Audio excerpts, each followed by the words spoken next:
welcome to Blessing Today. Blessing today में आपका स्वागत है। I believe the Lord is going to do something special in your life today. मैं विश्वास करता हूँ कि आज परमेश्वर आपके जीवन में कुछ बहुत खास करने वाले And by हैं। the way, thank you so much for all the praise reports, all the testimonies, all the comments that you're sending to us. और साथ ही आपकी स्तुति की खबर, गवाहियाँ और बहुत अच्छे कमेंट्स के लिए आपका हम धन्यवाद करते हैं। And we are praying for your prayer requests also. और आपकी प्रार्थना निवेदन के लिए हम प्रार्थना कर रहे हैं। First of all, we are going to pray for today's sponsors. तो आइए आज के स्पॉन्सर्स के लिए हम लोग प्रार्थना करेंगे। चलिए। Today's sponsor is a well-wisher, a dear sister from the city of Ernakulam. आज के जो स्पॉन्सर हैं हमारी बहन है, हमारी हितैषी जो अर्नाकुलम से है। Let's pray.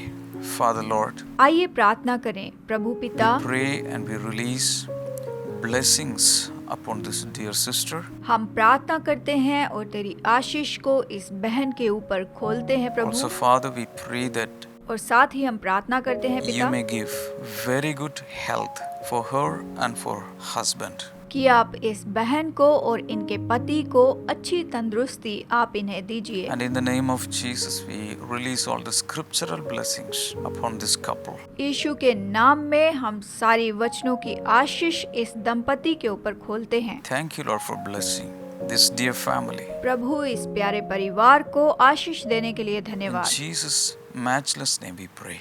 Amen. यीशु के अतुल्य नाम में हम प्रार्थना करते हैं। Thank you so much once again, today's sponsors. आज के स्पॉन्सर्स एक बार फिर से हम आपका धन्यवाद करते We are हैं। going to worship the Lord right now with Blessing Today team. तो आइए ब्लेसिंग टुडे टीम के साथ हम प्रभु की आराधना शुरू करते हैं। चलिए।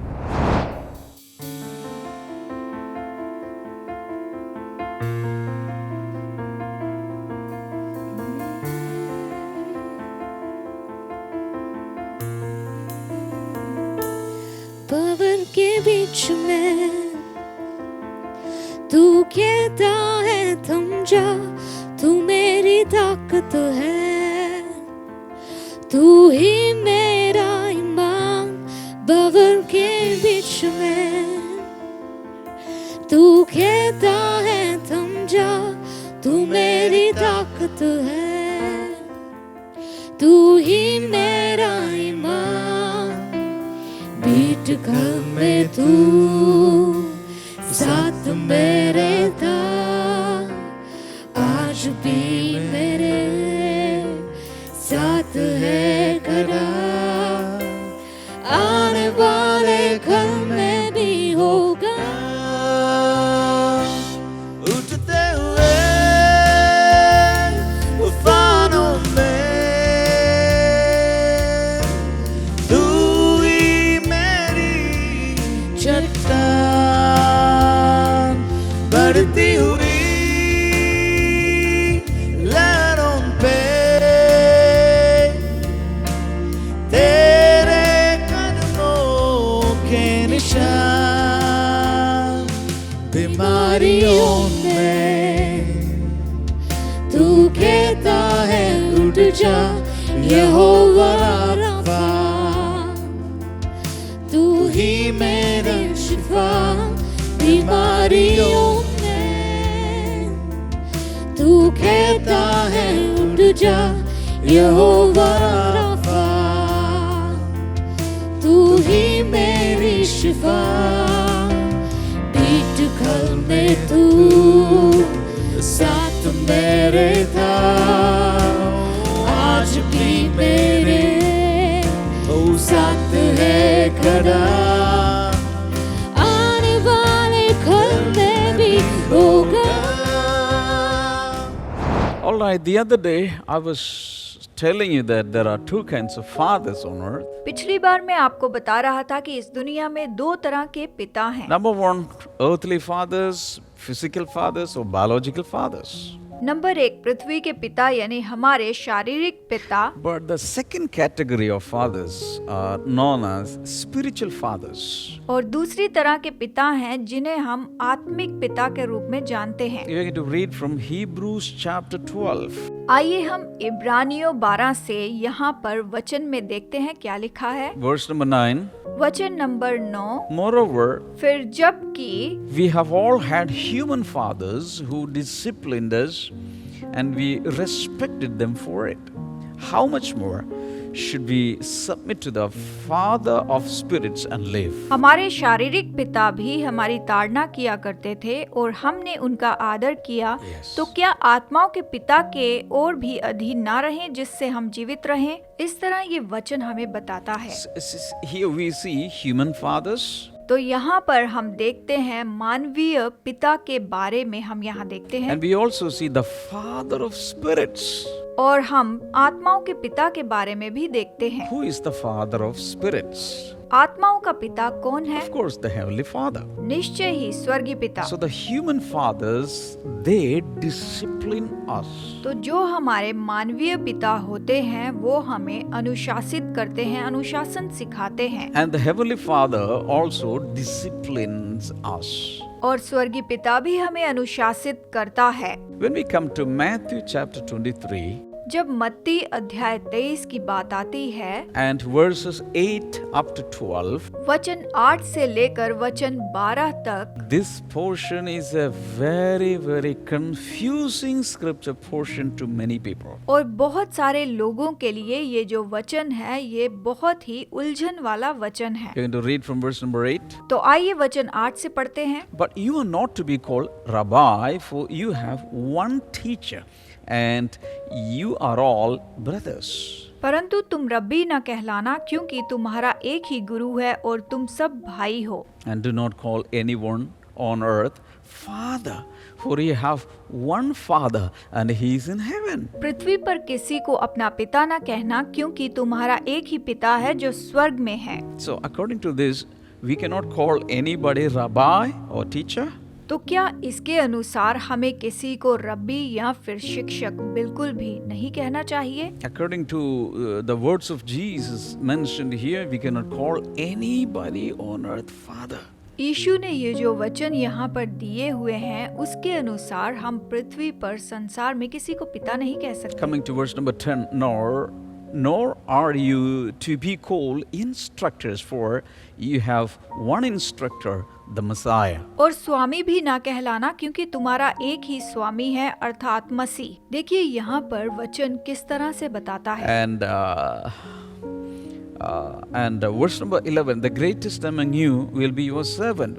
And 12, for those who exalt themselves will be humbled, and those who humble themselves will be exalted. वचन 11, जो तुम में बड़ा हो वो तुम्हारा सेवक बने, जो कोई अपने आप को बड़ा बनाएगा वो Yes. छोटा किया जाएगा, और जो कोई अपने आप को छोटा बनाएगा वो बड़ा किया जाएगा। So Jesus continues to tell us that nobody should be called instructors or instructor, because there is only one Messiah, one Jesus as our instructor. यीशु यहाँ पर हमें ये सिखाते हैं कि हमें किसी को भी शिक्षक नहीं कहलाना है, क्योंकि केवल मसीह ही हमारा शिक्षक है। इसी तरह से वो हमें यहाँ बताता है। And finally he says, the greatest among you will be your servant. और आखिर में वो यही कहता है कि जो तुम में छोटा होगा वही बड़ा किया जाएगा। And those who exalt themselves will be humbled, and those who humble themselves will be exalted. जो कोई अपने आप को बड़ा बनाएगा वो छोटा किया जाएगा, जो अपने आप में नम्र होगा उसे उठाया जाएगा। Usually when people read this, oh, on earth we cannot call anybody teacher, we cannot call anybody father, we cannot call anybody rabbi. सामान्य रूप में लोग जब इस वचन को पढ़ते हैं तो वो कहते हैं कि हम किसी को पिता नहीं कह सकते, या फिर रब्बी नहीं कह सकते, या फिर शिक्षक नहीं कह सकते। नहीं, ऐसा नहीं है। So my doubt is this, can I call my father father? तो मेरा संदेह ये है कि क्या मैं अपने पिता को पिता कह सकता हूँ? Can I call anybody my guru, my teacher, my rabbi? या फिर मैं क्या किसी को अपना गुरु या फिर शिक्षक या फिर रब्बी कह सकता हूँ? So what does Jesus really mean here? यहाँ पर हम देखते हैं कि यीशु का कहने का यहाँ पर मतलब क्या था। So if you want to know what Jesus really meant here, you have to know the context. यहाँ पर यीशु के कहने का क्या अर्थ है, इसे समझने के लिए, जानने के लिए Yes. आपको इसका संदर्भ समझना होगा। In Matthew chapter 23, almost the entire chapter, Jesus is blowing against the Pharisees and Sadducees like a storm. मत्ती अध्याय 23 में हम ये देखते हैं कि यीशु फरीसियों और सदूकियों के बारे में यहाँ पर क्रोधित होकर कह रहे थे। Because these Jewish scribes and Pharisees and Sadducees, they were taking a lot of titles for themselves. क्योंकि ये जो फरीसी और सदूकी थे, ये अपने नाम के सामने बहुत शीर्षक रखते थे। They put themselves in some positions, वो अपने आप को हमेशा ऊंचे ओहदे पे रखते थे। and they gave themselves some titles. वो अपने आप को शीर्षक देते थे। They announced themselves as the rabbi or teachers of the people. वो अपने आप को लोगों के रब्बी या फिर शीर्षक इस तरह के नाम देकर जाने जाते थे। In their hypocrisy, they were elevating themselves. अपने ढोंग में वो अपने आप को बढ़ाते थे। They were exalting themselves to such positions. वो अपने आप को ऐसे ओहदों पर उठाते थे। Actually, these words Jesus spoke to them. दरअसल ये सब वचन यीशु ने उनके बारे में कहे थे। If you exalt yourselves into some positions, taking some titles, you will be humbled. यदि आप अपने आप को किसी ओहदे पर लाकर रखते हैं या अपने आप को बड़ा बनाते हैं, तो आपको छोटा कर दिया जाएगा, नीचा कर दिया जाएगा। So, in those days, even some of them claimed that they are fathers because they were guiding people, they were teaching people. So, because through their teaching and guidance, they were giving people the real life. So, they were claiming some titles for themselves. उन दिनों में अपने आप को वो लोग लोगों के पिता कहते थे, क्योंकि वो मार्गदर्शन देते थे, उनको सिखाते थे। अपनी शिक्षा के द्वारा वो लोगों को ज्योति देते थे या फिर सिखाते थे, उन्हें मार्गदर्शन देते थे, इसलिए वो अपने आप को उनका पिता कहते थे। So originally Jesus was talking to the Pharisees and Sadducees and the scribes. यहाँ पर दरअसल यीशु सदूकियों, फरीसियों और शास्त्रियों से ये सब कह रहे थे। Nothing wrong in calling your male parent father. जो आपके पिता हैं, आपके शारीरिक पिता हैं, उन्हें आप पिता कहते हैं, तो इसमें कुछ भी गलत नहीं है। No problem at all. उसमें कोई समस्या नहीं है। But if anybody is taking the position and the title of the Heavenly Father, no, that is not allowed. लेकिन यदि पिता परमेश्वर की उस जगह को कोई लेना चाहता है, तो इसकी अनुमति नहीं है। Nobody can take the place of the Heavenly Father. क्योंकि कोई भी स्वर्गीय पिता की जगह नहीं ले सकता। Nobody can take the place of the Messiah. कोई भी मसीहा की जगह नहीं ले सकता। He is the ultimate guru, the teacher.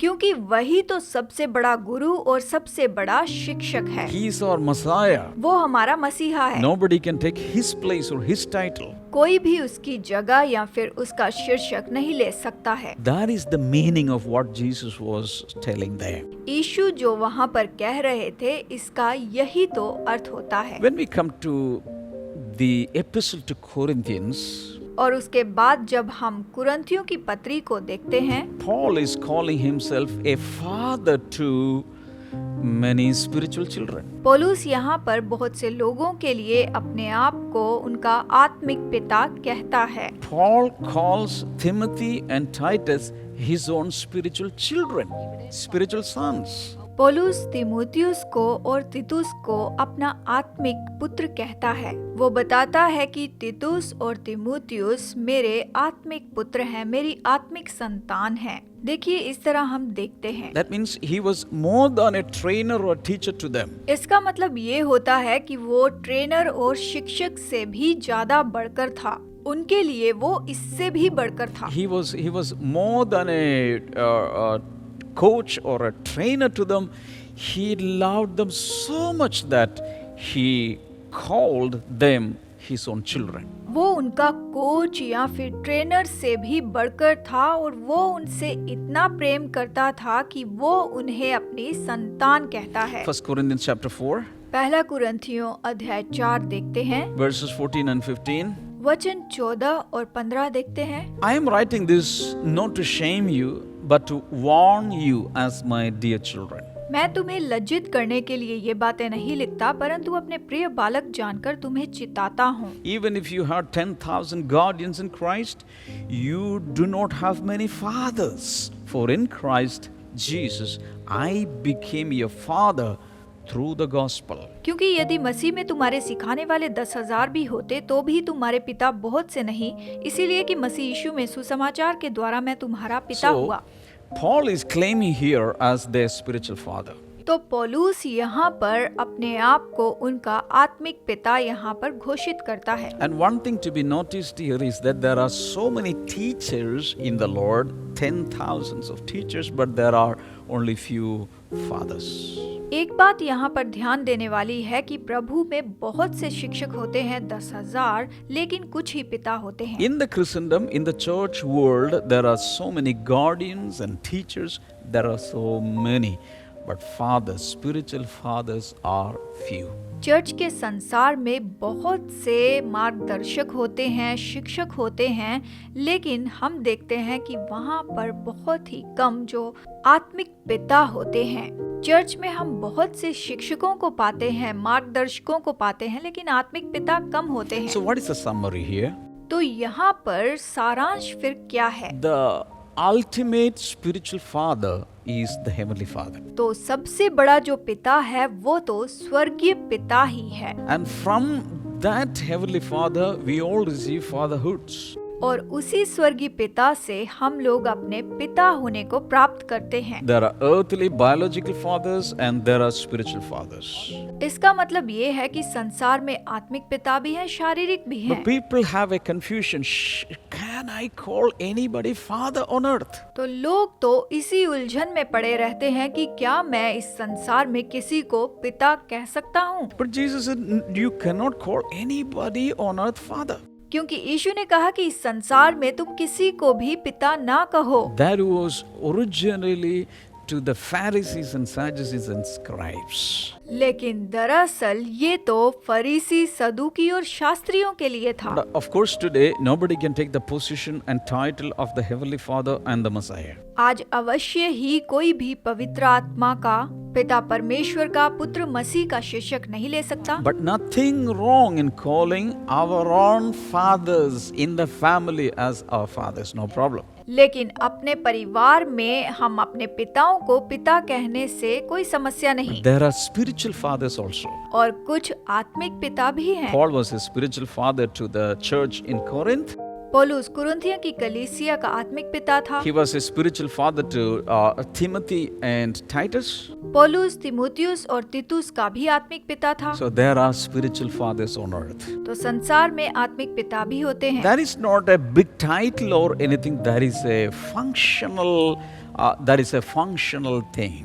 ये कोई बड़ी बात या फिर बड़ा शीर्षक तो नहीं है, लेकिन ये उस क्षेत्र में काम करना है। Who is a spiritual father? फिर आत्मिक पिता कौन है? Number one, spiritual fathers beget children through the gospel.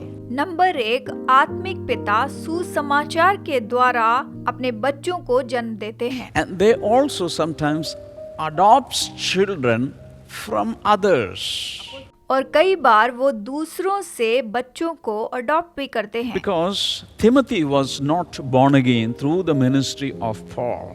क्योंकि हम देखते हैं कि तिमुथियुस का नया जन्म पौलुस की कलीसिया में नहीं हुआ था। When Paul was visiting a local church, जब पौलुस वहाँ की स्थानीय चर्च में गया था, Timothy as a young man was serving in that church. और तिमोथियुस वहाँ पर नौजवान के जैसे वहाँ पर काम कर रहा था। Paul received or got Timothy into his team, तो पौलुस उसे अपनी कलीसिया में जोड़ लेता है and he became a spiritual father to him because of his training and mentorship and love that was poured on him. और पौलुस उसका आत्मिक पिता बन गया क्योंकि उस पर प्रेम, आत्मिक उन्नति, ये सब कुछ उस पर उंडेला गया था। Who is a spiritual father? तो कौन आत्मिक पिता है? A spiritual father will always cover the sins of his children.